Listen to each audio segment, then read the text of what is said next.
Elle a tué sa meilleure amie pour lui voler sa vie. Les histoires de Plovdiv. Dans une petite ville, vivaient deux meilleures amies, Christine et Jessica. Elles ont grandi ensemble et partageaient tout. Secrets, rires et moments de joie. Christine, toujours pleine de bonté et d'énergie, attirait naturellement l'affection et l'admiration des autres. Sa beauté éclatante et sa personnalité chaleureuse faisaient d'elle une figure centrale. Jessica était également belle, mais dans une moindre mesure. Elle était d'un tempérament plus réservé et parfois envahie par des sentiments d'infériorité face à l'aura rayonnante de Christine. Pourtant, elle cachait habilement ses insécurités derrière un sourire et un comportement serviable, si bien que personne ne soupçonnait la moindre animosité entre elles. Une vraie hypocrite. Leur amitié semblait parfaite, mais au fond de Jessica se cachait une jalousie grandissante. Les choses prirent une tournure critique lorsque Christine se maria avec Gédéon, un homme travailleur et respecté qui voyageait souvent pour ses affaires. Leur union était bénie par deux magnifiques filles qui ressemblaient à leur mère. À chaque fois que Jessica rendait visite à la petite famille, elle était accueillie avec chaleur et générosité. Christine partageait sans réserve son bonheur, ignorant que sa réussite personnelle piquait encore plus le cœur de son amie. Alors que Jessica avançait dans la trentaine sans prétendant sérieux, les gens commencèrent à se poser des questions. Pourquoi Jessica n'est-elle toujours pas mariée ? Chuchotait-on. Chaque remarque, même bien intentionnée, était comme un coup de poignard. Elle regardait la vie de Christine, si parfaite à ses yeux, et se demandait pourquoi la chance n'était pas de son côté. Plus les jours passaient, plus elle ressentait une amertume grandissante. Malgré cela, Jessica continuait à afficher un visage souriant devant son amie. Elle jouait le rôle de la confidente fidèle, écoutant Christine raconter ses joies et parfois même ses petits tracas conjugaux, comme dans toute union.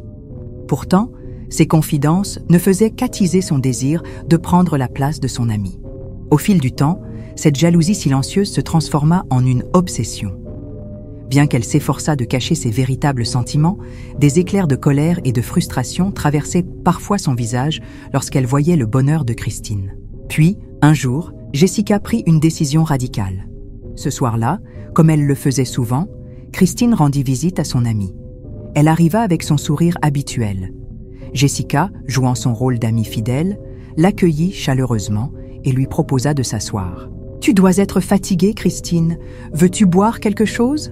demanda Jessica d'une voix douce. « Oh oui, un jus, s'il te plaît » répondit Christine sans méfiance. Jessica se dirigea vers la cuisine.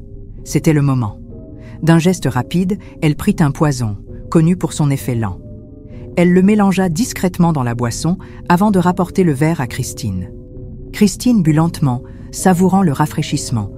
Très vite, elle ressentit une lourdeur dans tout son corps, une fatigue soudaine qui l'envahit. « Je ne sais pas pourquoi, mais je me sens tellement fatiguée. Peut-être devrais-je me reposer un peu ici » murmura-t-elle en posant une main sur son front.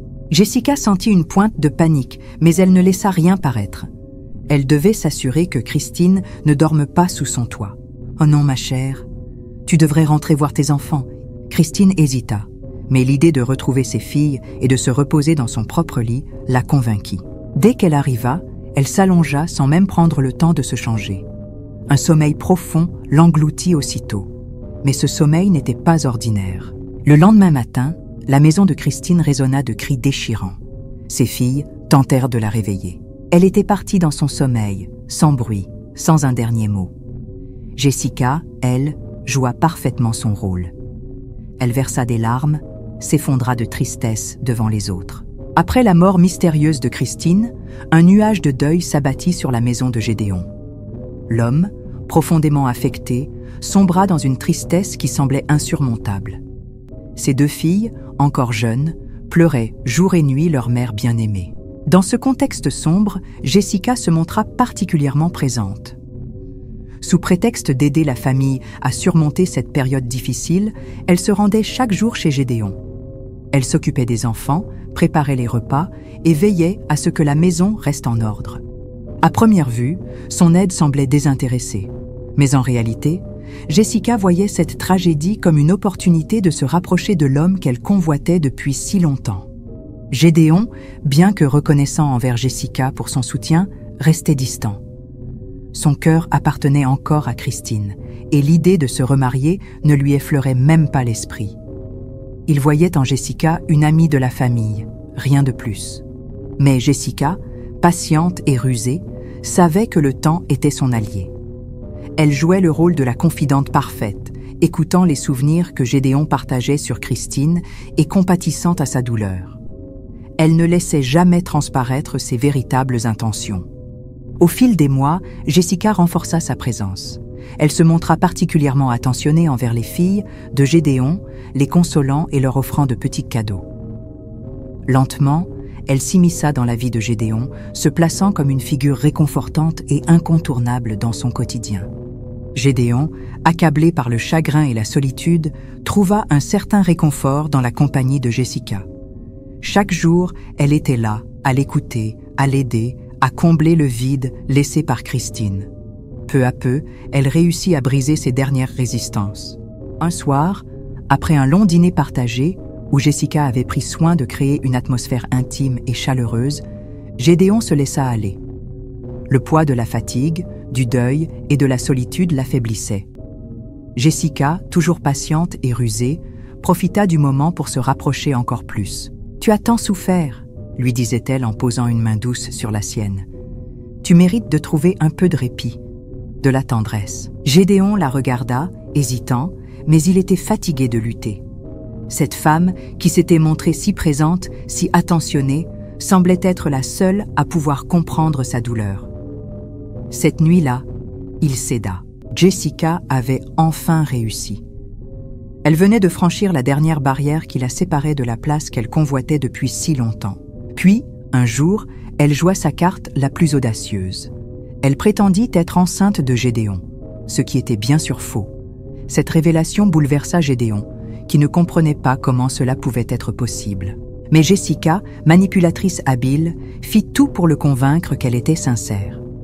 Elle appuya son mensonge en affirmant que c'était un signe de l'univers, une manière pour Christine de lui indiquer qu'il devait aller de l'avant. Déchiré entre le doute et son sens des responsabilités, Gédéon chercha conseil auprès de sa mère. Celle-ci, voyant l'implication de Jessica depuis des mois, lui suggéra de l'épouser, ne serait-ce que pour le bien des enfants. Gédéon finit par céder, convaincu que c'était peut-être la meilleure décision pour sa famille. Un mois plus tard, Gédéon épousa Jessica dans une cérémonie simple. Jessica, triomphante, avait enfin pris la place qu'elle avait tant convoitée, mais son véritable visage ne tarda pas à se révéler. Une fois mariée à Gédéon, Jessica révéla peu à peu son véritable visage. Ce masque de douceur et de dévouement qui avait convaincu tout le monde, y compris Gédéon, se fissura rapidement. Quelques jours plus tard, elle révéla à son mari qu'elle a perdu le bébé qu'elle attendait. Gédéon essayait de la consoler du mieux qu'il pouvait, ignorant la vérité. Les deux filles de Christine, qui avaient déjà traversé la douleur de perdre leur mère, devinrent les principales victimes de sa cruauté. Au début, Jessica usait de reproches subtils. Elle critiquait la manière dont les filles accomplissaient leurs tâches ménagères ou leur comportement, prétendant vouloir les discipliner. Mais très vite, sa méchanceté prit une tournure inquiétante. Elle les força à accomplir des travaux pénibles, balayer la cour, nettoyer toute la maison, faire la lessive et même laver les salles de bain. Ces tâches, bien au-delà de leur capacité d'enfant, les épuisaient chaque jour un peu plus. Bien que la famille possède une voiture, Jessica refusait de les emmener à l'école. Elle devait parcourir de longues distances à pied, souvent sous le soleil brûlant ou la pluie battante. En rentrant, elle trouvait à peine de quoi manger. Jessica leur donnait des restes de nourriture froide ou avariée, tandis qu'elle s'offrait des repas copieux. Le pire était réservé aux plus jeunes enfants, une petite fille frêle et sensible qui semblait attirer particulièrement la haine de Jessica. Elle la grondait pour la moindre erreur et la punissait sévèrement, parfois en la privant de repas ou en la forçant à rester dehors dans le froid. La petite, qui avait déjà souffert de la perte de sa mère, semblait dépérir de jour en jour sous ce traitement cruel. Elle accusait les enfants de se plaindre inutilement et les menaçait de représailles si elles osaient parler à leur père. Lors de ses rares retours à la maison, Gédéon remarquait que ses filles semblaient plus silencieuses et craintives, mais Jessica parvenait toujours à détourner son attention. Elle jouait le rôle de l'épouse parfaite, assurant qu'elle prenait soin des enfants comme si elles étaient les siens. Un jour, cependant, la plus jeune des enfants, affaiblie par des mois de malnutrition et de mauvais traitements, tomba gravement malade. Jessica, consciente que cela pourrait attirer des soupçons, évita de prévenir Gédéon ou de chercher de l'aide. Elle prétendit que la fillette faisait semblant pour éviter les tâches ménagères.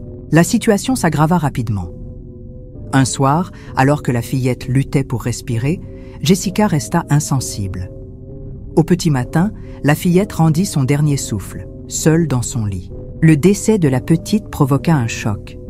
Lorsqu'il apprit la nouvelle à son retour, Gédéon fut anéanti. Il exigea des réponses, mais Jessica trouva des excuses, prétendant que l'enfant était tombé malade soudainement et qu'elle avait fait tout ce qu'elle pouvait pour la sauver. Ce drame marqua un tournant. Gédéon, dévasté, commença à prêter plus d'attention au comportement de sa fille survivante. Bien qu'elle soit terrifiée par Jessica, l'enfant finit par révéler les abus qu'elle subissait. Cette révélation sema une graine de doute dans l'esprit de Gédéon, qui décida de surveiller sa femme de plus près. Mais le mal était déjà fait.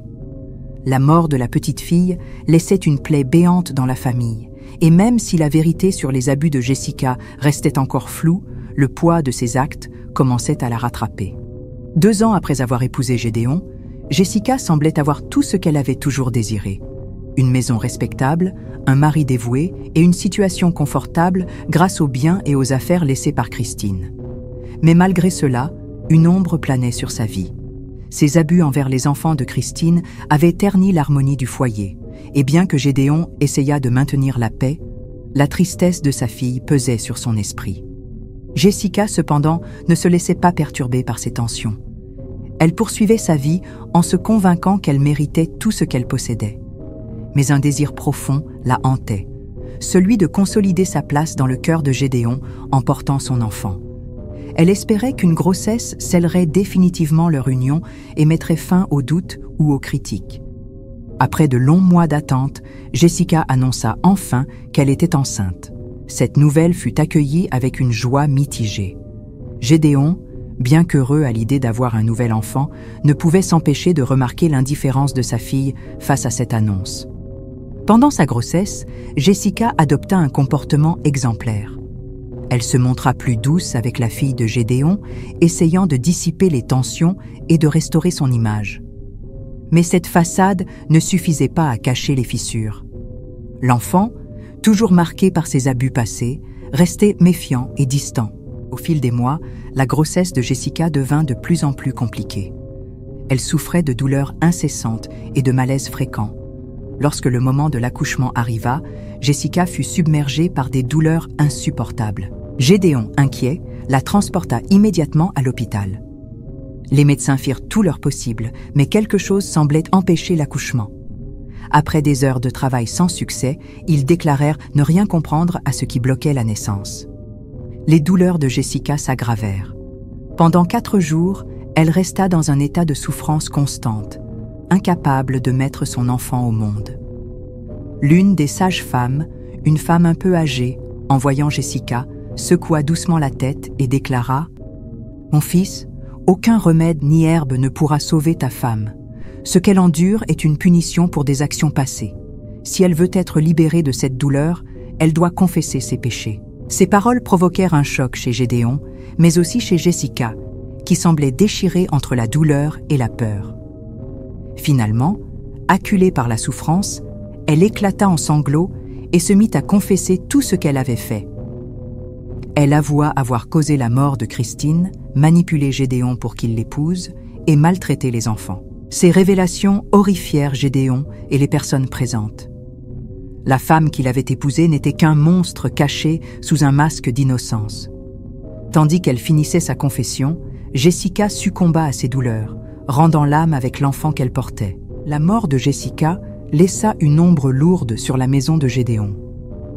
Pour Gédéon, ces révélations furent un choc insurmontable.